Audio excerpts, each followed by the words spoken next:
esse é um dia muito especial. É o dia do começo do começo.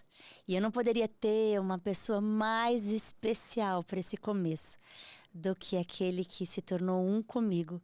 E hoje eu já não ando mais sozinha, somos uma só carne. E no primeiro início, no começo do Holy Connection, que a partir de hoje estamos vivendo um tempo novo, eu quero ter a honra e a alegria de apresentar o meu sacerdote, o meu marido, Reinaldo Marques. Seja muito bem-vindo, meu amor. Meu amor, obrigado. É um prazer grande. Eu sou o Reinaldo Marques, da Ana Beatriz. Eu sou a Ana Beatriz do Reinaldo. Isso, para sempre, para toda a vida. Um peso de eternidade, né, amor? Amém, amém, amém. É um grande prazer estar aqui. Eu costumo dizer assim, Deus tem falado com a gente muito, né, ultimamente. Não sei se a gente está mais afiado em ouvir, mais calmo para escutar, mas Ele tem dado, soprado nos nossos ouvidos muitas coisas bacanas. E uma delas é o pequenos começos.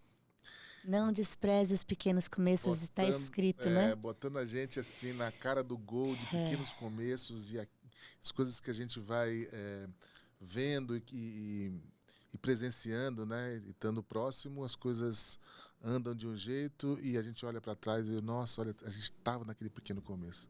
E aqui eu tenho certeza que aqui é um pequeno começo, né, amor?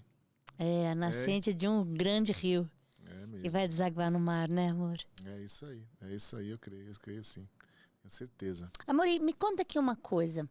Hoje é um dia muito especial. Hoje é o primeiro dia de Hanukkah, que é uma festa, é um dos portais mais importantes que tem, a festa das luzes, né? A Bíblia é cheia de festas e de festividades e por incrível que pareça, nós cristãos celebramos festas que não estão na Bíblia, né? Mas hoje é o primeiro dia onde se acende a primeira vela representando a luz do mundo e começa hoje. Nem se tivesse sido marcado, né, em 2025, essa é uma festa móvel e hoje é o primeiro dia onde a gente acende, é como se fosse um portal, sabe, amor? E hoje a gente começa esse pequeno começo acendendo essa luz que não se apaga, né? Através de nós. E sabe como eu quero começar? Não, me surpreenda. Eu quero começar. Como foi o nosso encontro? Como é que foi a primeira vez que você pôs os seus olhos em mim? E eu pus nos seus. A primeira vez que a velhinha acendeu? Que atirou o fogo no seu peito? Tem muito tempo, galera. Tem muito tempo. Olha, a história é muito interessante, né? A gente ficaria aqui uma tarde inteira, mas como a coisa é para ser em doses, né? Eu vou começar lá atrás, com 10 anos de idade. Eu sou baiano, eu sou de família baiana.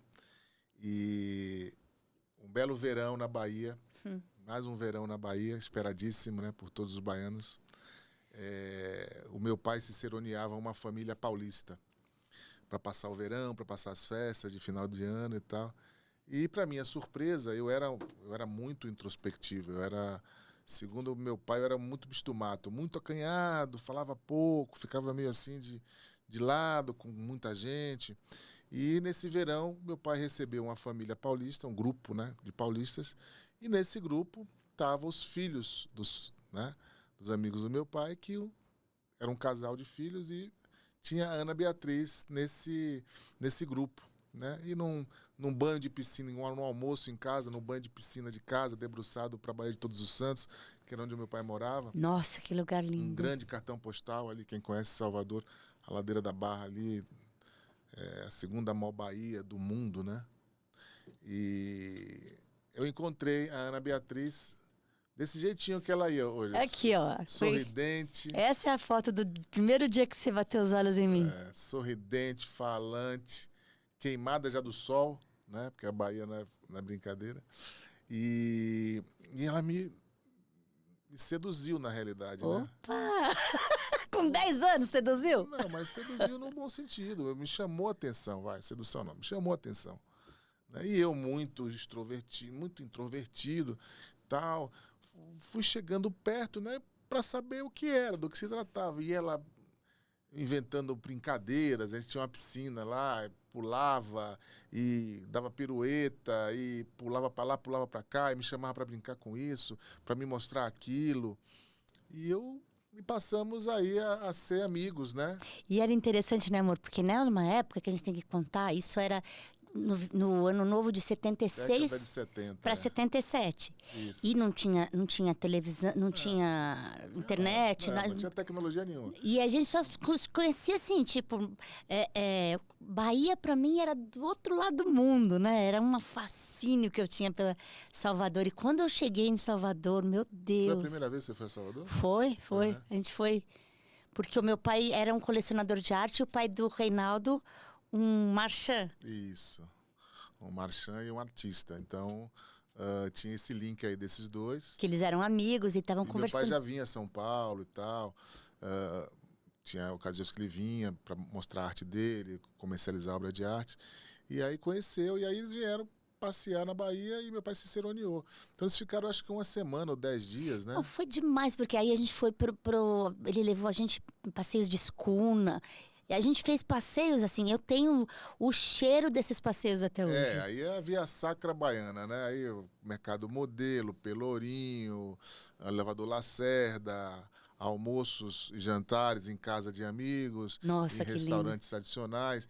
E aí e muita arte, né, amor? Era uma coisa tão colorida, tão bonita. Muita cultura no meio, né? Eu vivi num meio de cultura tão rico, porque com 10 anos eu não tinha outro programa a fazer, senão os ateliês dos artistas, Casa de Jorge Amado, Ateliê do Caribé, enfim, meu pai era jornalista também, então tinha toda a intelectualidade baiana. Eu achava os programas chatos, no fundo. Achava, amor? Achava chato, porque eu queria ir pescar, ir pra praia, empinar a raia, que na Bahia não é pipa, é a raia, né?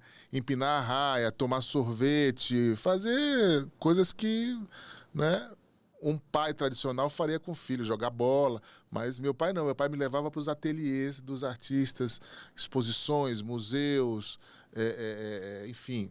E eu convivi com toda essa turma. E mal sabia eu que aí já vinha a minha profissão aí entrando pela minha veia. Não, é incrível, né, amor? Porque tem fotos suas, você pequenininho, no colo do Aldemir Martins, você pequenininho, passeando de mão dada com a Djanira, né? Muito legal essa costura de Deus, né? Como ele montou a minha profissão, né? Bom, mas isso é outra história. Estamos falando então daqui do encontro. Vamos voltar aqui.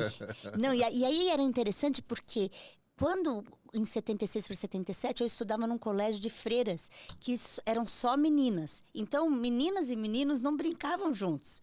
Né? Tinha aquela época que assim, que menino chato, a menina é chata. Só que eu achei ele o menino mais maravilhoso. Continuo achando, né, amor? Continuo. Mas era assim, era uma época que eu falava assim, não, baiano é diferente, né? Olha o quintal. A casa dele... Para nós de São Paulo, que a gente nunca foi no mar, você tinha que pegar o carro, ir para a estrada, pegar... E eu falei assim, nossa, o quintal dele é a praia, é o mar.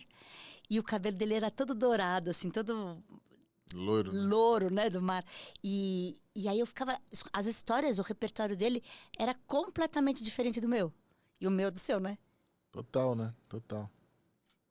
Eram duas culturas diferentes, né? Embora os nossos pais tivessem, assim, aquela coisa artística, né? Porque a minha mãe também trabalhava em televisão, cinema, jornalista. E interessante que a minha mãe conheceu seu pai antes do meu pai ser amigo do teu pai, né? A sua mãe conheceu antes da amizade com o teu pai, né? Porque a Sinira trabalhava nesse meio como fotógrafo também e ela foi... a minha sogra, né? Ela foi cobrir, acho que o casamento do Caetano, não é isso? Sim, sim. E aí foi com o Jô Soares, foi com a turma para Bahia. E aí meu pai, nessa época, que trabalhava no Diário Associados, que era o braço do Chateaubriand na Bahia, né? Era o jornal do Chateaubriand na Bahia. E meu pai tinha uma coluna social. Então ele ciceroneava essa turma toda. E aí se conheceram, né? Se conheceram, estamos falando década de 60 isso. Sim, tiveram um leve namorico, hein, gente? Aí não estaria nem eu, nem o Reinaldo aqui pra contar essa história. A minha mãe e o pai dele, antes de conhecer, depois passou o tempo, né? Aí passou o tempo, passou alguns verões, aí foi o pai dela levou ela, o irmão e uma turma de amigos. E aí foi o nosso encontro, realmente, né? Aí que a gente se encontrou. E aí, desse dia, então, era todo dia programação com eles, né? E aí eu ia lá pro hotel, ficar no hotel com ela, na piscina, brincar na piscina, porque verão, né? Verão é água, né? É praia, piscina, não tem muito negócio, não tem muito programa indoor, né? A gente ia para passear de barco, ia fazer um monte de coisa. Enfim, aí a gente ficou ali, né? Eu fiquei assim, extasiado com ela. E é com você, viu, amor? E aí foi engraçado que a gente começou ela veio para São Paulo, né? A gente começou a se corresponder Ai, por cartinhas. gente, eu esperava. Será que chegou a carta Não sei dele? se você é dessa época, mas a gente é da época do correio, de escrever carta. E era interessante que eu tinha e continuo tendo uma letra muito feia. Mas minha letra é assim, é pior que de médico. E eu queria agradar, né? Eu falei, mãe, faz assim, ó, escreve o que eu vou ditar para você, né? Então minha mãe que escrevia, ditava. E ela me mandava as cartas. E aquela, sei lá quanto tempo demorava uma carta para ir, para voltar. Então eu sei que a gente ficava nessa. E aí aconteceu. Aí meu pai resolveu mudar para São Paulo. Enfim, fixar a residência aqui em São Paulo, trazer o business dele para São Paulo e tal. E aí eu vinha visitar meu pai, que eu sou de pais separados, eu vinha visitar meu pai todo final de ano. Todo final de ano eu vinha e a minha madrasta, ela falava, puxa, mas você tem que reencontrar a Biba e tal. Porque era uma amizade, né, amor, que chamava atenção. Nossa, como eles se dão bem, como eles conversam. E naquela altura não tinha namorar com 10, 12 anos, né? Era amizade mesmo, né? Não tinha nem beijo.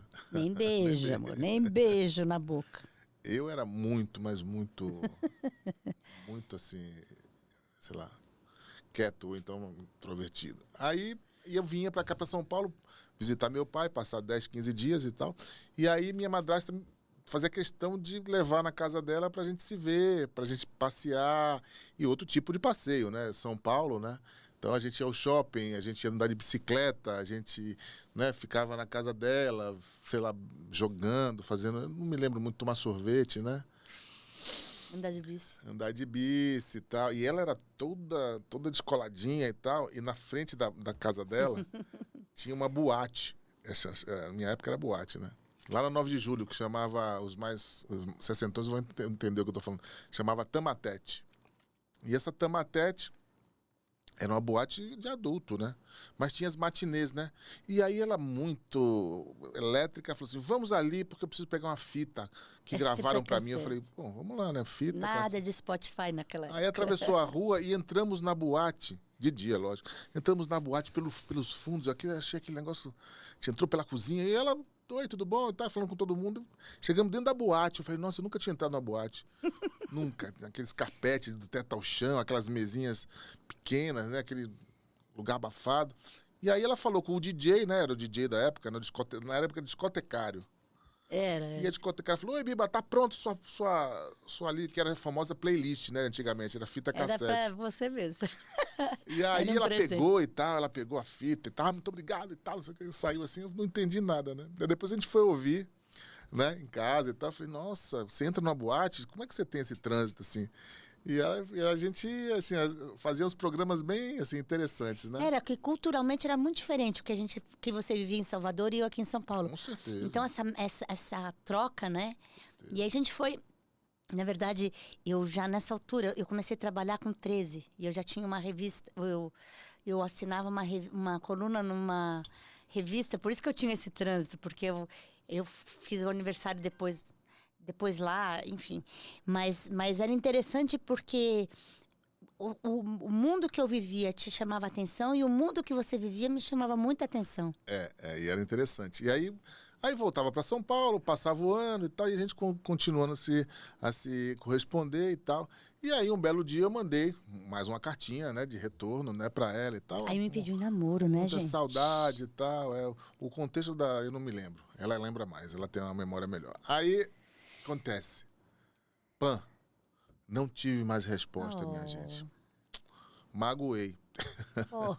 Não tive mais resposta, não mandou a cartinha não chegava, era ansioso, ficava esperando, mãe, mandou, não mandou, passou um mês, 2 meses, eu falei, eu acho que ela esqueceu, né, de mim. Ah, né? meu Deus. Ou então, não tinha essa de ficar ligando o telefone, porque o interurbano era caro. Tinha mais. Ui, eu sou da época do interurbano. Ninguém sabe o que é o interurbano aqui, né?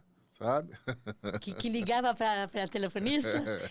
Momentinho, sua ligação, Só já ligação. tá pronto. E aí era, Caríssimo, né? não dava Imagina se o interurbano. pai e a mãe ia deixar Era a gente só namorar pelo carta, telefone. era só carta, né?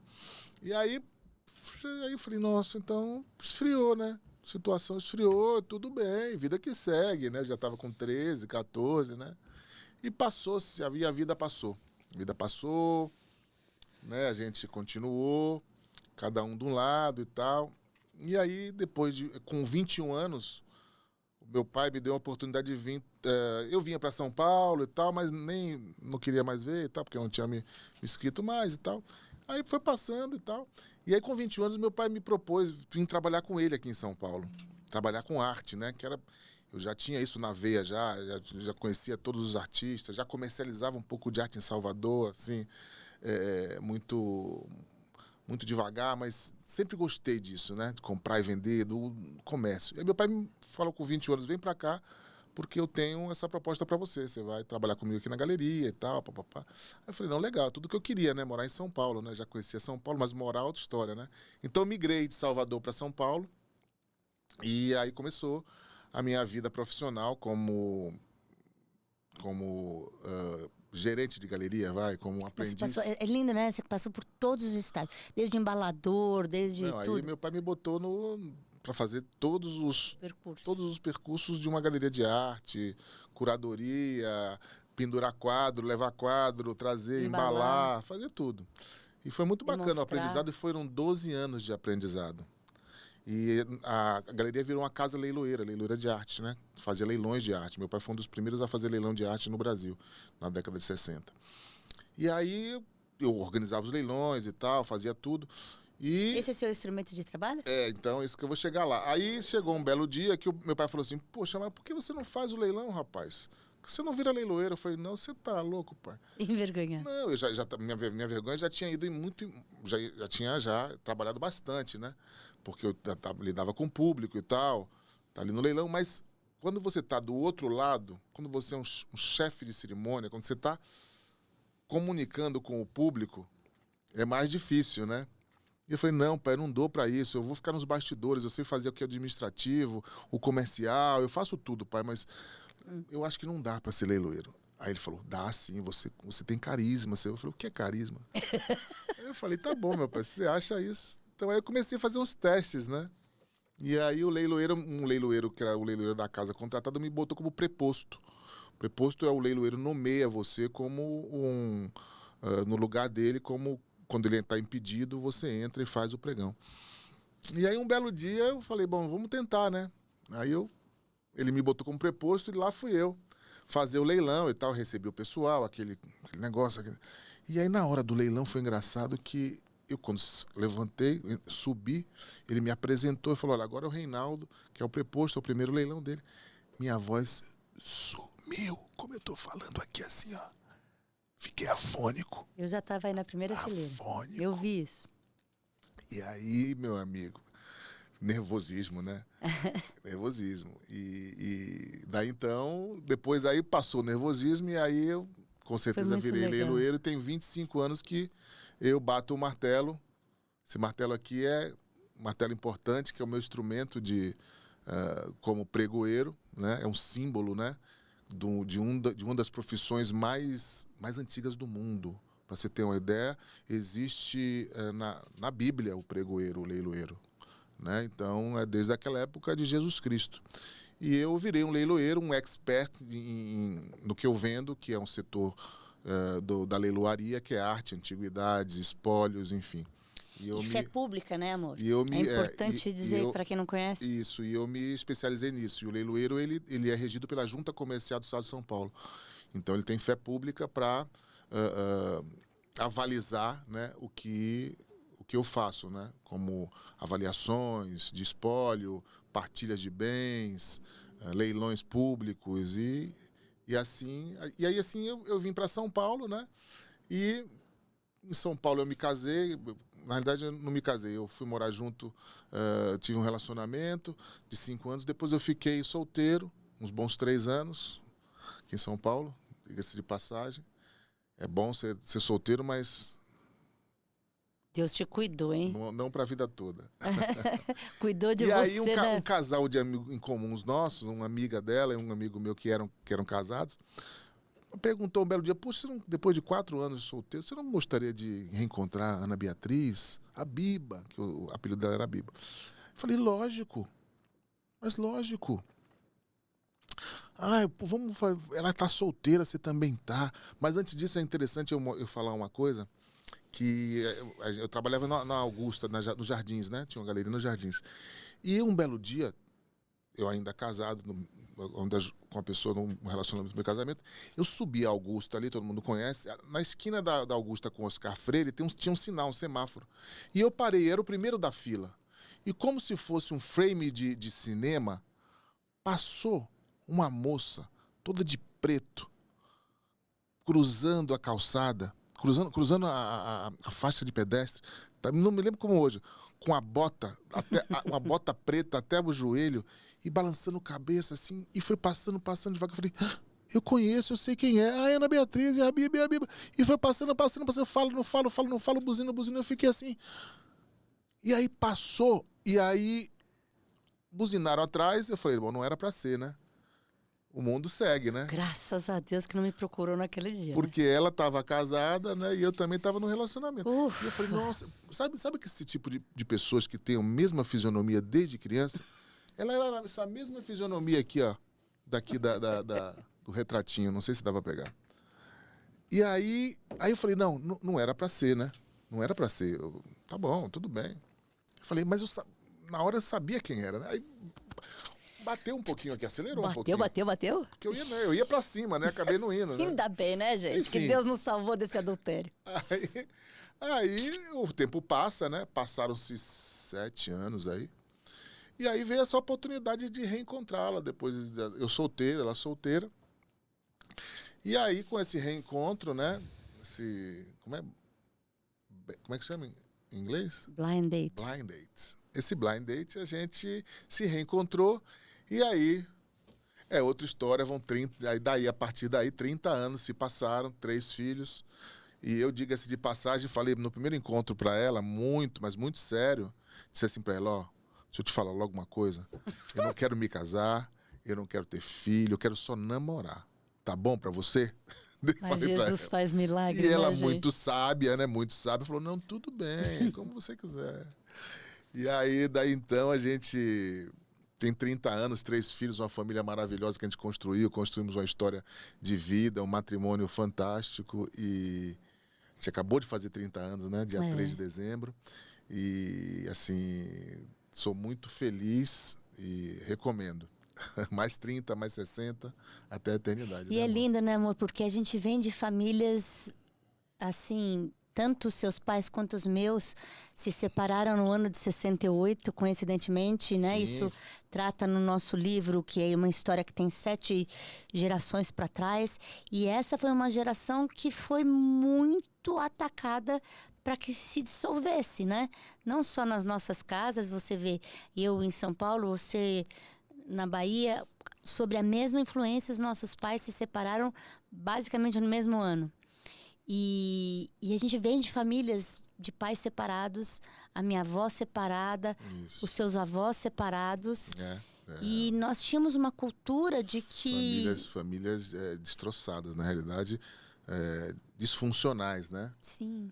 E era engraçado porque na época não era divórcio, né? Não era separação, era desquite, né? Tinha um nome pejorativo, né? É pesado, né? E aí um belo dia, sabe como é criança, né? Em escola, né? Bullying, né? Tal do bullying hoje, né? Que chama de bullying, né? Naquela época era crueldade mesmo. Era malvadeza mesmo. Aí chegou um rapazinho do meu lado e falou assim, ó, você fica na tua, viu, garotão? Porque eu sei um particular seu. Eu sei que sua mãe é desquitada. Eu olhei assim pra ele, não entendi na hora o que ele queria dizer com aquilo. Pra mim, ele falou, fica quieto pra eu não falar pra todo mundo isso, né? Porque isso era pejorativo, né?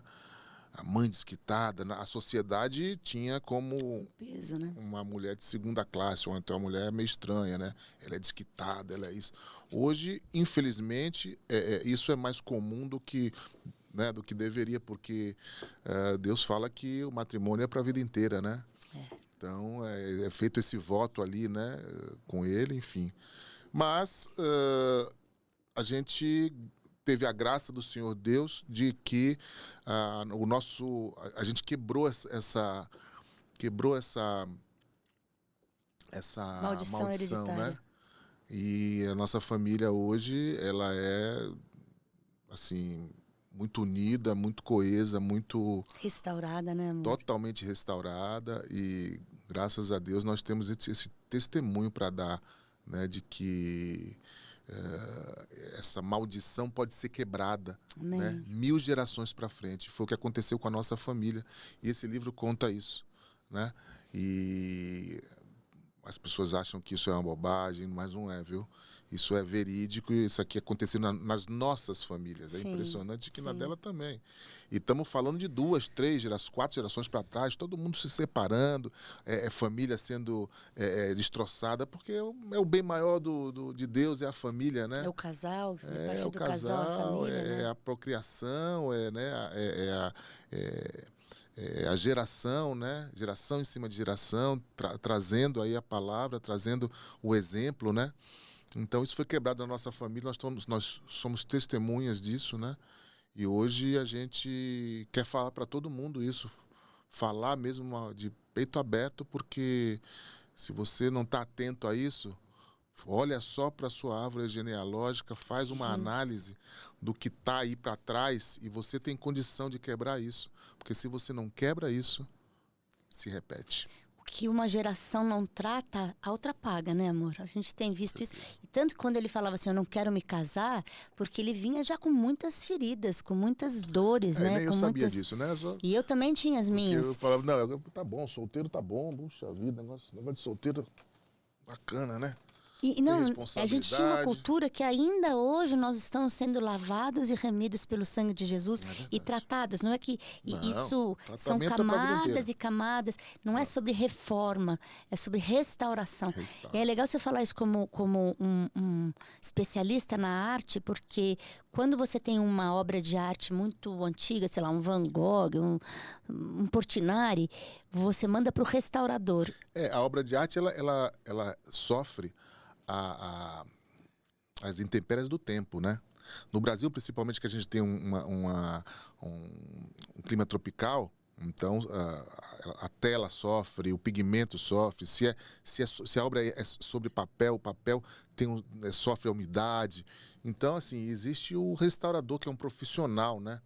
Que trata disso, né? É a pessoa que vai curar a ferida, né? Vai tratar o rasgo, vai tratar o craquelê da tinta, que é aquele estalo que dá na tinta.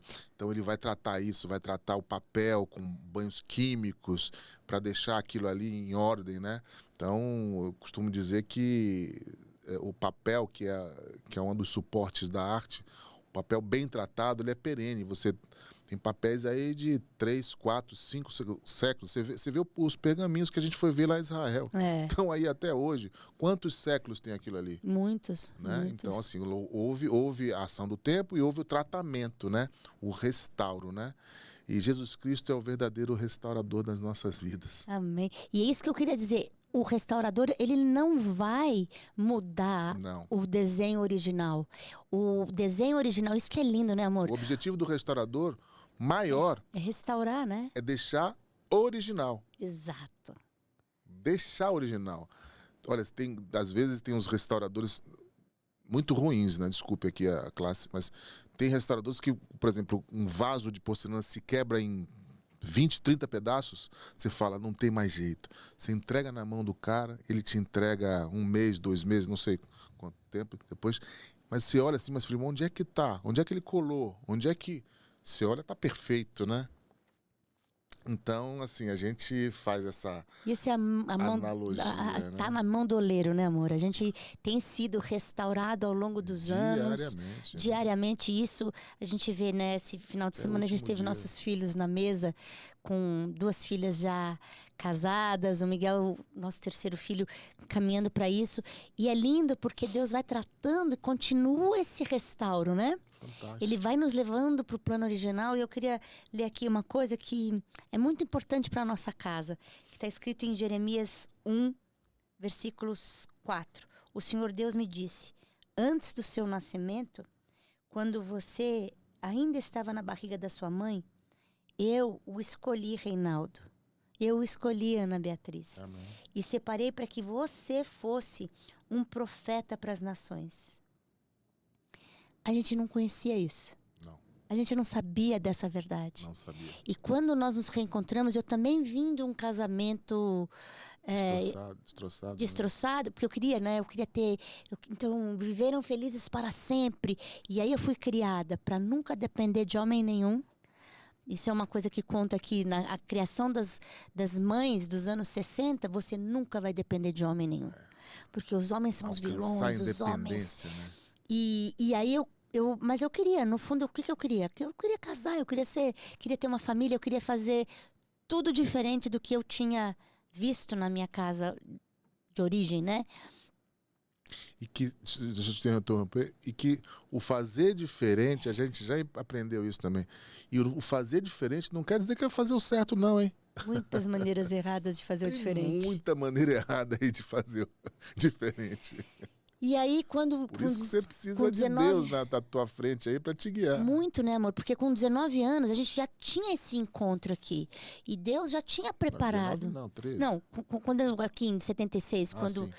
a gente já tinha esse encontro, Sim. a gente já tinha o reencontro, a gente já tinha os filhos que iam nascer do nosso encontro. Sim. Só que nós não sabíamos. Não sabia. E era uma questão de identidade. Porque aqui, né, ele diz assim... Eu escolhi e separei para que você fosse um profeta para as nações.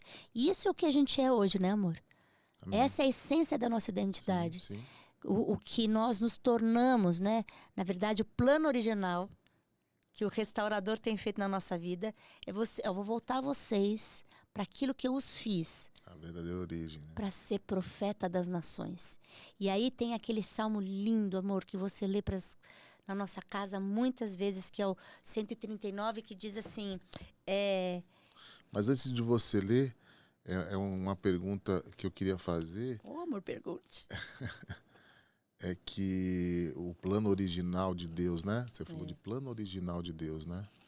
E é interessante isso, porque às vezes a gente pede tanto para Deus, né? As coisas, né? Fala assim, poxa, me mostra, né? Me mostra. Poxa, mas será que eu estou no caminho? Mas me mostra. Eu não estou vendo saída. Me mostra aqui como é que devo fazer e tal. E muitas vezes, ou então a maioria das vezes, Deus não mostra. Porque se Deus mostrar para você, você afina. Você não vai, você sente medo. Então eu tenho certeza que isso é uma estratégia de Deus. De Ele mostrar aos poucos, né? Ou então dele te mostrar só passo a passo, né, a estratégia dele, porque é tão melhor, tão maior e tão soberana que a gente, se ele mostrasse o ponta a ponta a gente não acreditaria. Essa é a grande Lâmpada verdade. para os pés, né? É passo a eu posso passo. te falar isso assim, na altura dos meus 60 anos, para você que está me ouvindo aí agora. Você é homem, porque eu vim de um lar... apesar de todo o carinho da minha mãe, eu tive um padrasto, sabe? Minha mãe lutou, minha mãe me deu assim, caráter, me forjou, mas assim, eu fui criado por mãe. Não que a mãe não possa criar, mas o que é que Deus fez? Fez o casal para criar juntos. O pai tem seu papel na criação, a mãe tem seu papel, né? E a gente aprendeu isso, não foi, amor? A gente aprendeu, inclusive, que no início do nosso relacionamento, nós estávamos sentados em cadeiras erradas. E a gente está aqui nesse Holy Connection, começando a dizer assim, olha, Deus tem um plano na tua história. Não é, não é que veio pronto, não caiu pronto pra gente, não. A gente teve que entender, errar, acertar. Bater a cabeça e querer fazer do nosso jeito. Fazer diferente, fazer muitas vezes errado. Né? E aí, assim... Fazer pela nossa força do nosso braço, que não vai.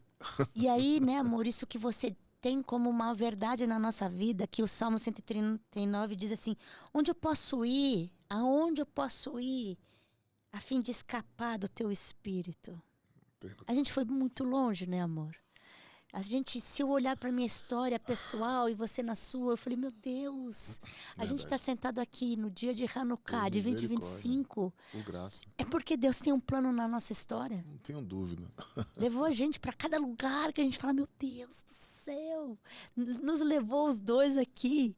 Nós somos, tanto eu quanto ele, os primeiros a aceitarem Cristo como Senhor e Salvador. Da sua casa você é o primeiro. Sim, o meu primeiro. Da minha casa eu sou a primeira. Em 7 gerações, onde é que estava a igreja de Cristo que não alcançou ninguém? Eu não tinha pensado nisso, amor. Você é o primeiro, eu sou a primeira. Eu não tinha pensado nisso. E diz assim, ó, para onde eu posso fugir da tua presença? Você falou dos teus 3 anos de solteirice, de buraqueira. Para onde eu posso fugir? De buraqueira, amor, eu não falei buraqueira, você que botou. Eu acrescentei a buraqueira. Se eu subir aos céus, tu estás. Se eu descer ao mundo dos mortos, lá estás também. E se eu voar para o Oriente? Ou vou viver nos lugares mais distantes do Ocidente? Ali também vai estar a sua mão que me guia. Verdade. E tu me criastes, cada parte do meu corpo tu me formaste na barriga da minha mãe. Então, assim, a sua identidade, a minha identidade, antecede ao nosso nascimento. Nós fomos chamados a ser profeta das nações e para ser aqui o que o Salmo 139 diz. Tu me vistes antes de eu ter nascido. Os dias que me deste para viver foram todos escritos no teu livro. Esse dia de hoje está escrito. Porque essa história que a gente está contando, que é a nossa, pode impactar a sua. De repente você ainda está nos dias que nós ainda não conhecíamos Jesus. Verdade. E a nossa decisão, que não foi pouco simples, né, amor? Nós fomos forjados e preparados, e joelhados, e chapelejados. Batendo cabeça, na dor, não querendo, às vezes, né? Às vezes querendo fazer do nosso jeito, achando que é o certo, e né? Bastante dor. E muitos principados derrubados, e muitas potestades. E esse a primeira entrevista que seria nesse podcast aqui que o senhor está nos dando, abrindo o microfone, né? Eu fico pensando, a minha avó trabalhou anos na rádio, o seu pai foi um homem de comunicação, sim. Tanto na rádio quanto na TV Bahia, na rádio, no jornal, o Chateaubriand, né? E agora a gente passa muitos anos, amor, e a gente está aqui para trazer as verdadeiras boas novas. Contando para cada um que vai escutar, aonde o som da nossa voz chegar, que tem esperança. Tem salvação aí para todo mundo. Tem salvação. E a gente e bacana você falar isso porque agora, a partir de um tempo novo para cá, as nossas famílias têm visto esses frutos nossos. Então é impressionante como a gente olha assim e fala, puxa, mas a gente está jogando uma sementinha lá, será que vai, será que não vai? E passa a chuva, passa sol e não brota, né? E não brota, e você fala, não, secou, não tem jeito, vamos passar o trator e não plantar mais. Enfim, para te dizer que a minha sogra, os meus cunhados, o meu irmão, e todo mundo que está à nossa volta reverberou para eles tudo isso, né? Nossa transformação. Porque no começo era loucura para eles, né? Todo mundo achava que a gente estava meio maluco, pirado, enfim. Mas para você ver, né? Que não é no nosso tempo, é no tempo de Jesus. E começou a florescer isso. Então, minha sogra para ouvir a gente. Os meus cunhados aceitaram Jesus através da gente, né? Curiosos ainda, novos na palavra, mas sedentos para ouvir. Poxa, se aconteceu com você, poxa, está acontecendo isso comigo, me dá uma hora aqui comigo e tal. Então, assim, a gente vê, né? A gente vê no olhar das pessoas que estão à nossa volta o fruto, né? Reverberar, né? As pessoas quando chegam para a gente, poxa, qual a diferença? Seus filhos têm um diferencial. É mesmo, eles são mais seguros, eles são mais isso, são mais aquilo. Eu falei, não. É Deus mesmo. É Deus, é Deus. E a gente quer dizer que o fundamento da nossa casa não foi na areia. Nós passamos por muitas provas, né, amor? E com certeza elas não terminaram ainda, mas em cada uma delas teve escape e salvação. E tá sentado aqui hoje, às vésperas desse tempo novo que está sendo escrito com essa Hanukkah hoje, né? A festa das luzes é muito emblemático. A gente está começando esse tempo, desse Holy Connection. Porque o que Deus tem? Mais do que unir uma pessoa que mora no sul com uma que mora no norte e ter os filhos, ele tem promessa e propósito. Eu creio. E eu falei, eu não posso começar nada sem contar essa história. Verdade. De que nós somos pecadores, necessitados da misericórdia de Deus, todos, né, amor? Todos os dias, que seja renovada a misericórdia do Senhor nas nossas vidas. Eu, desde jovem, eu sentia as situações que eu me coloquei, que eu fui colocado, e a mão do Senhor me protegendo, me tirando de... Eu faço esse retrospecto, assim, da minha vida, e eu falo, nossa, como Deus estava comigo o tempo inteiro, que não deixou acontecer, e o que Ele deixou acontecer era para eu entender agora do que foi feito, né, do que foi construído, né, do novo homem que eu sou hoje depois do meu batismo, né? E às vezes essas memórias vêm e eu fico assim, às vezes me arrepia, né? Eu falo, nossa, se fosse um pouquinho para a direita, um pouquinho para a esquerda, eu já não estaria mais aqui. Mas Deus estava ali, Deus estava ali tirando, me segurando, me empurrando para lá, para cá. Era Deus o tempo inteiro. Era Deus o tempo inteiro. E é Deus o tempo inteiro nas nossas vidas. Então, assim, eu sou muito grato. E sabe, amor, aqui eu quero te honrar muito, muito aqui, publicamente, para o céu e a terra ouvirem, porque quando nós nos reencontramos, eu não vinha sozinha, eu tinha uma filha que eu me separei depois de 8 anos casada. Eu me separei quando ela tinha 3 meses. E por 2 anos eu fui mãe solo. Mudei de país, mudei de estado civil, foi muito desafiador. Mas hoje eu entendo, né, que como Deus já estava forjando. E então o meu critério de aceitação de qualquer outra pessoa na minha vida tinha que passar pelo amor que tivesse com a minha primogênita, né? E o Reinaldo adotou a Ana Teresa de uma forma tão preciosa. Ele adotou a Ana Teresa como Cristo nos adotou. E eu não conseguia entender o que era, como assim? E no começo era muito difícil, porque era como se eu e ela tivéssemos grávidas ainda, né? E ele precisou dele para ele cortar esse cordão umbilical. Por isso que o pai é importante. O homem é fundamental. A mãe nutre, a mãe põe no colo, abraça. O homem... E ele conquistou a Ana Teresa. A Ana Teresa é mais filha dele. Todos são filhos dele, claro. Mas é a minha primogênita, né? É engraçado quando quando eu saio com ela, né? Ela tem 35 anos. Quando eu saio com ela e ela tal... tem 33. 33, desculpa. Quando eu saio com ela, as pessoas falam, nossa, mas sua filha parece tanto com você. Então, assim, na realidade, foi uma conquista mútua, né? E não foi fácil, é o que ela falou. Porque era uma ligação tão grande das duas que não tinha espaço para entrar. Não tinha. Mas a gente, baiano, jeitoso, né? Foi devagarzinho e tal. E ela falou, olha, você só vai me conquistar se você conquistar ela. E ela, olha, eu vou te falar, viu? Eu sofri um pouquinho, mas... Ainda bem que você insistiu, mano. Ela era assim, porque era já fechada. Já estava escrito, né? Era fechada com a mãe, não tinha mamãe. Eu falava, não, mas olha, a gente vai fazer hoje a gente tem um teatro para ir, os convites já na mão. Mamãe, fica. E a gente pedia teatro. Aí ela falou, não, mas a gente tem um compromisso para sair à noite. Mamãe, fica. E a gente ficava. Mas assim, um doce de menina, assim, para mim foi um privilégio. Porque quando a gente é pai, né, sanguíneo, a gente não escolhe, né? Quem vai vir, se é homem, se é mulher, de que jeito.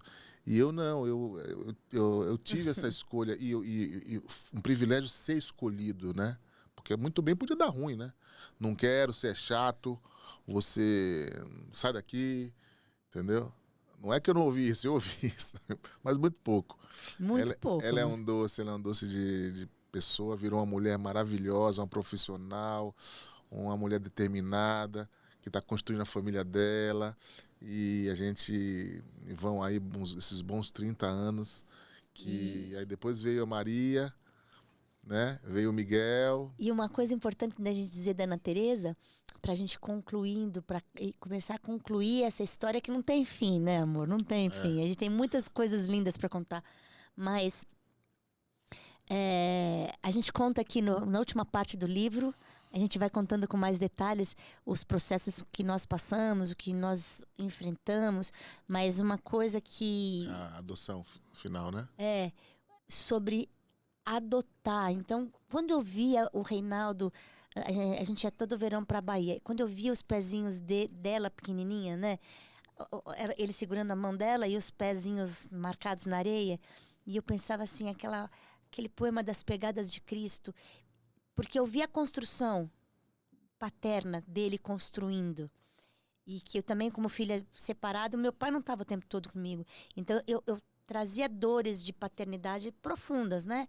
Apesar do meu pai ser presente, mas... E a Ana Teresa chamava ele não de pai. Ela tinha um apelido muito carinhoso, que era um filme que tinha na época da Disney, que era Pocahontas, né? E eu era o Quati, que é o melhor amigo da Pocahontas, aquele bichinho cinza. E ela tinha esse carinho comigo, me chamava de Quati. Ela era a Pocahontas, porque uma vez, num dos aniversários, ela protagonizou a Pocahontas, né? Que era um tema, era temático o aniversário. E eu virei o Quati pra lá, o Quati pra cá. E eu queria, Ela te eu queria muito que ela me chamasse de pai, né? Mas nada de forçar a barra de maneira nenhuma, né? E tal. Aí um belo dia, aí passou-se com 18 anos. No elevador, você Com lembra, amor? 18 anos. Passou esse tempo todo com 18 anos, ela me chamou de pai. E aí, amor? Aí foi nocaute, né? Pai? Pai. Aí soltou um pai que hoje é que me chama mais de pai ela. O tempo todo. Cada 5 palavras, 3 é pai. Pai. E isso é uma cura. A gente quer dizer a cura. E assim, eu tinha uma... apesar de ela ter pai, né? O pai não é presente, né? O pai dela não é presente. Então a educação foi toda... Eu tive esse privilégio de educar, de aprender a educar, né? E depois de 7 anos que veio o nosso primeiro filho, né? A gente demorou ainda. Então ela foi filha única durante 7 anos. Então, para mim, foi um aprendizado fantástico.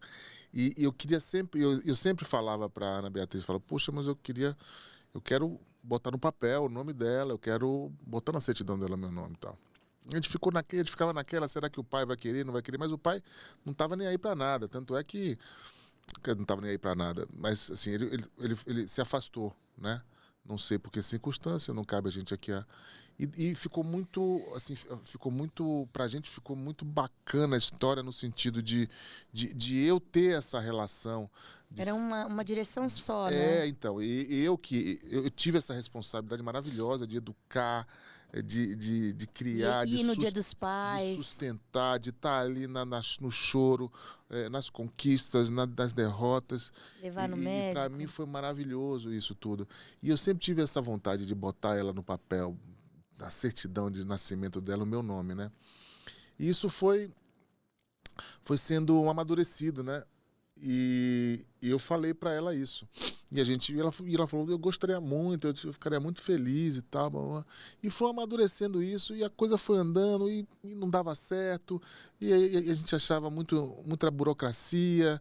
E aí foi indo. E eu sei que a gente não conseguia fazer, não sei o que era. Sempre tinha um empecilho, sempre uma coisa. O pai até que disse que tudo bem, não tinha problema, não era o pai, era parecido burocrático mesmo, né? E aí até que uns 3, 4 anos atrás, 5 anos atrás, eu falei, não, tá na hora, eu vou ter que resolver isso de qualquer maneira. E aí foi interessante que houve um destravou. Uma história muito louca, porque destravou na Tereza, virou uma chave. Eu não sei, eu vou dizer a você que chave, mas quando eu registrei ela no cartório, e estava lá o meu sobrenome na certidão de nascimento dela, nossa, ela virou, né? Ela virou A identidade. a identidade. A identidade. Pronto, a identidade. Virou a identidade dela. Paternidade cura, é a identidade. Eu acho que ela amadureceu mais, não sei. Não sei, ela ficou assim, independente de futebol clube, né? Cresceu. Cresceu, é impressionante ela isso. Desabrochou. Desabrochou. E isso é lindo de ver, que nós temos nossos filhos naturais, e o Reinaldo, o amor dele é tão incondicional que os 3 são filhos. Eu, na minha cabeça nem passa que... Claro. Então, assim, claro. Com essa situação, eu aprendi o que é o amor de Cristo quando Ele nos adota. Quando nós somos perfilados, Sim. aceitos em Jesus Cristo. Então, eu posso ver dentro da minha casa. Não existe diferença. Filhos de sangue, filhos não. São filhos. Filhos queridos, filhos amados, né? E isso, amor, é uma coisa muito grande que qualquer coisa que eu possa escrever, que eu possa falar, não há dimensão. E não foi ninguém que falou, foi a gente que viveu isso, né? Experimentamos isso. Então, e quando eu me batizei, eu entendi a paternidade também, e isso ficou muito claro para mim, né? Abba, Pai. E quem não é, que ainda quem não é batizado, corra. Corra, porque o pai mesmo tá aí. sem entender, se de joga braços nessa história. abertos aí, se transforma em filho, porque ser filho é maravilhoso, né? É uma segurança, é um amor assim que a gente não pode descrever, né? Essa é a realidade, né? A gente tenta um pouquinho falar dele aqui através dos nossos filhos, do que a gente construiu, mas não dá para falar, tem que sentir. E o processo, eu quero muito te convidar para muitas mesas como essa daqui, meu amor, porque nós temos muitas histórias, assim, o livro descreve que logo quando a gente entregou a vida para Jesus verdadeiramente, a primeira idolatria que quebrou na nossa história foi a financeira, né? Sim, sim. E aí foi uma quebradeira que isso é história para outro dia. Mas o que a gente quer começar aqui... É Deus moldando, né? O que você falou, né? É a gente na mão do olheiro mesmo, moldando a gente, assim, mas... Restaurando para o plano original. É. Ninguém é aleatório. Remontando, né? Pegando os cacos, E nossa vida foi bem assim mesmo. Deus desmontou e montou de novo. Agora, deixa eu te fazer uma pergunta, amor. A gente tem... Eu vi o primeiro fio de cabelo branco seu, você vê o meu. É verdade. A gente está com a Kanza, agora é honra, né? Eu faço questão de ter eles também. na minha cabeça. É uma coroa de honra. Mas a Bíblia também tem uma promessa para mim e para você, que será velhice verdejante. A gente está começando um novo começo aqui. Holy Connections. A gente, ao longo dos anos, a gente foi vendo como Deus vai nos proporcionando conectar do ponto A ao ponto B. De uma margem a outra margem. Isso, além dos pequenos começos, isso é uma característica do nosso ministério, né, amor? Sim, sim, sim. Você que trouxe isso, mas você que é craque em fazer isso. Esse dom é seu. E eu aprendi também e acho lindo. Lindas são as mesas que a gente senta, né, amor? E Deus está mudando as mesas, né? Essa é uma nova mesa. Sim, sim. Essa é uma nova mesa. E eu queria... você. A gente convida você para sentar nessa mesa aqui. E eu queria te perguntar, nessa velhice verdejante... Opa! Eu quero que a gente conclua aqui agora. Já? Oh. Você volta para contar mais histórias? Quantas vezes você quiser, meu amor. E eu quero te perguntar, o que é que você almeja para o seu futuro? Qual é o seu sonho? Porque disse assim, a Bíblia diz assim, em Joel 2, os teus jovens terão visões e os teus velhos terão sonhos. É engraçado você falar isso, porque ela que me ensinou isso. Eu nunca fui de planos, de planilha, de fazer planos para 1 ano, 2 anos, 3 anos. Eu sempre fui... 7, 14, 21. Eu sempre fui uma pessoa mais do aqui e agora, né? Sei que não é o certo, né? Sei que o planejamento é importante. Os sonhos são importantes também, né? Embora mesmo a gente planejando e sonhando, né? É Deus que Os planos deles são maiores do que os nossos. maiores e muitas vezes diferentes, melhores, né? Então, assim, esse exercício eu não fazia. Então, a Ana Beatriz me ensinou isso e a gente hoje sonha, né? Faz retrospectiva, né? Planeja, ela gosta muito de retrospectiva. E é bacana isso, porque é um exercício, né? Você olha para trás e fala, por exemplo, esse ano foi uma loucura. Não sei se foi para você, mas para mim foi uma loucura. Os filhos crescendo, todo mundo saindo de casa, eu falei, puxa, agora vai melhorar o negócio, vai acalmar, né? Vai dar uma acalmada. Pelo contrário, o relógio parece que, sei lá, tá na velocidade 3, 4. E esse ano pra mim foi um negócio que te piscou. Eu sei qual foi a ceia de Natal do ano passado. Tem muita gente que não se lembra disso, mas eu me lembro, né, amor? Comemos o quê? Bacalhau? Mas, enfim. Então, assim, eu aprendi um pouco, estou aprendendo um pouco a fazer esses planos. Aí você me pergunta, né, qual meus sonhos, Qual é o seu sonho? né? Olha, Deus já realizou tanta coisa na minha vida que eu nem esperava, que eu nem...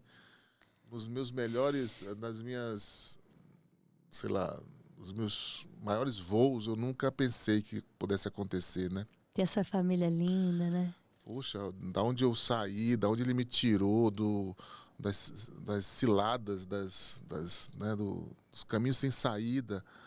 Então, assim, primeiro eu sou muito grato a Deus, né? Por ele ter me dado chance ainda, né? E digo assim, os meus planos... Seus sonhos. Meus sonhos... Qual é o seu sonho? Meu sonho é viver o melhor que o Senhor tem para as nossas vidas, né?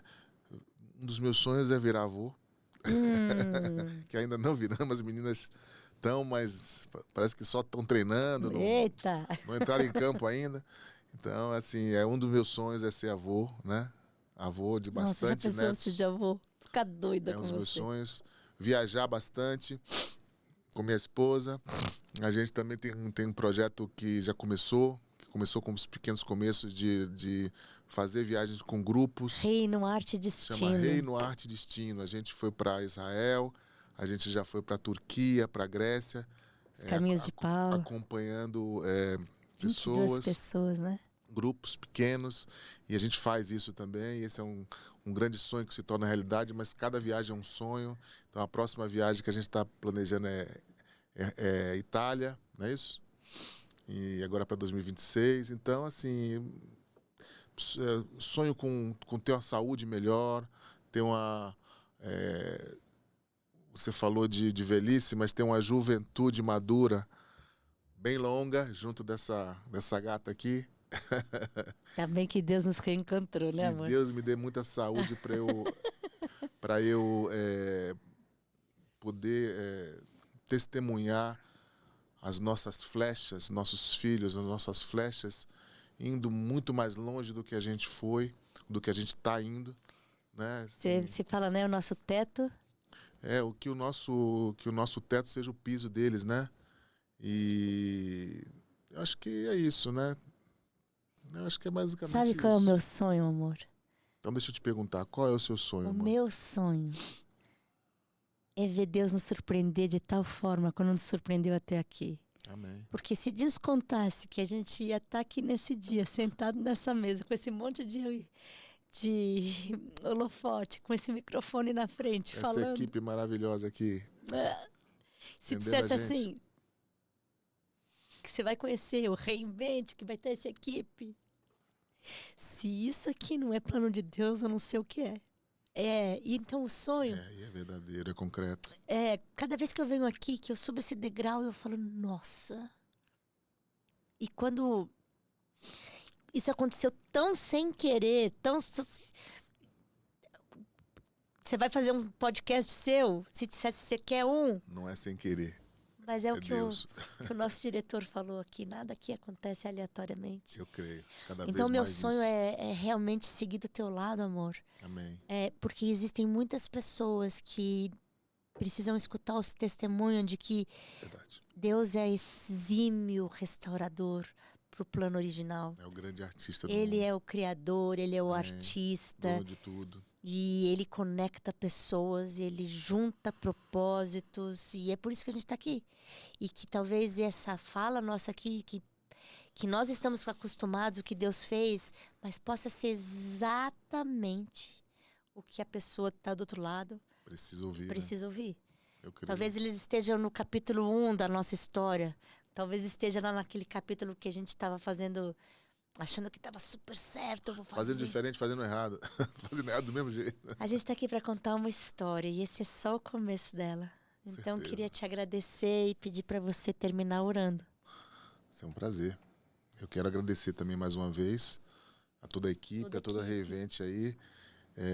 Essa oportunidade que a gente tem. Márcia, meu Deus. Essa oportunidade aí Flávia. de a gente ter esse lugar aqui para ter como voz, né? Para você que está escutando, dizer a você que você pode mudar isso tudo, né? Você pode quebrar essa barreira, essa maldição, né? Família é a coisa mais importante para Deus. Tudo é importante, mas a família... Por isso que há tanto ataque, né? A gente vê famílias, marido e mulher se separando, né? Você olha assim e fala, mas por quê? Às vezes nem eles sabem por que estão se separando, né? E é uma luta. O matrimônio você constrói todo dia, né? Não é eu aceito e acabou. Não, eu aceito e começou. E começou, e vai começar, e vai até o último dia de sua vida, né? Então você tem que se reinventar, você tem que conquistar, você tem que abrir mão, você tem que entrar em acordo, né? Você tem que aceitar muitas vezes sem ser o que você quer, né? Muitas vezes abrir mão. Então, assim, o que eu deixo hoje, se eu posso deixar alguma palavra, é que você permaneça. Permaneça, porque vale a pena. E isso é importante, isso que você está falando, amor, porque muitas pessoas nos veem 30 anos depois e fazem, nossa, vocês são um casal perfeito. Não existe isso. Ei, isso é engano, isso é na novela. Eu sou muito diferente dela, muito diferente dela. Em todos os e aspectos. E aí Deus nos coloca junto para afiar um ao outro. É verdade. E todos os dias a gente tem que revalidar. Olha, eu continuo te amando. Além de, apesar de. Porque é um monte de gente mimada, mimizenta. Não, eu não quero, eu não gosto mais, não brigo mais. A gente não dorme brigado, né, amor? Não, mas também o Reinaldo, esse baiano é jeitosíssimo. E você vê como é, né? Eu magoei lá atrás, não magoei? Você lembra da cartinha? Fiquei magoado, né? Eu poderia ter, sei lá, mandado outra carta, né? Mas eu magoei. Mas Deus me pegou e falou, não, meu filho, calma, vem, volta. Eu sou dele, eu sou do tamanho dele, do número dele. Amém, e assim, e a gente tentou, né, gente? A gente errou, escolhemos nossos pares e Deus falou assim, deu aquela corda, né, da pipa, da raia, deixa. Solta e aí, na hora H, Deus fala assim, volta aqui. Puxa. Tem um plano original pra você, tem uma história. É verdade. Vocês que não são casados ainda, creiam que Deus vai buscar a varoa tá aí, já nasceu. Então, Deus, a gente às vezes quer acelerar o processo, pega às vezes não, primeiro, muitas vezes. Segundo, terceiro, aí vai embora. Eu tô com um de 20 anos lá em casa que tá querendo casar Doido a qualquer pra momento. casar. Doido pra casar, nem tem namorada ainda, doido pra casar. Vocês conhecem ele, né? Tá com a aliança na mão, gente. E aí pergunta, o que é essa aliança? Porque ele tem que esperar a dele. Hoje a gente já sabe, né? Nós não conhecíamos esse discurso. Pra nós, assim, a nossa família achava que o melhor era... Mas hoje a gente conhece, então... Tentativa, erro e acerto, né? A famosa tentativa, erro e acerto. Tinha uma frase meu pai casou 5 vezes. Quantas vezes casou o seu? Meu pai não casou tantas vezes, não. 3? Não. 3? 3. Não vamos nem conversar isso. Mas o que não, é assim... tudo bem, podemos conversar. Eu conheço gente que casou, tentou 8 vezes. Quem foi que tentou 8 vezes? Nem vão falar. Não pode falar. Não. Ué. Essas pessoas são perseverantes, mas, estão aí, amor, né? bate seu martelo como fé pública. Amém. Que o importante é você casar com a mesma mulher todos os dias. Amém, em nome de Jesus. Amor, dou-lhe uma, duas, dou-lhe 3. sacramentado. Valendo. Você vai orar, final, para que Vamos a pessoa orar, persevere? vamos orar, porque Tá. já, acho que já estouramos aí o limite, né? Vai, meu amor.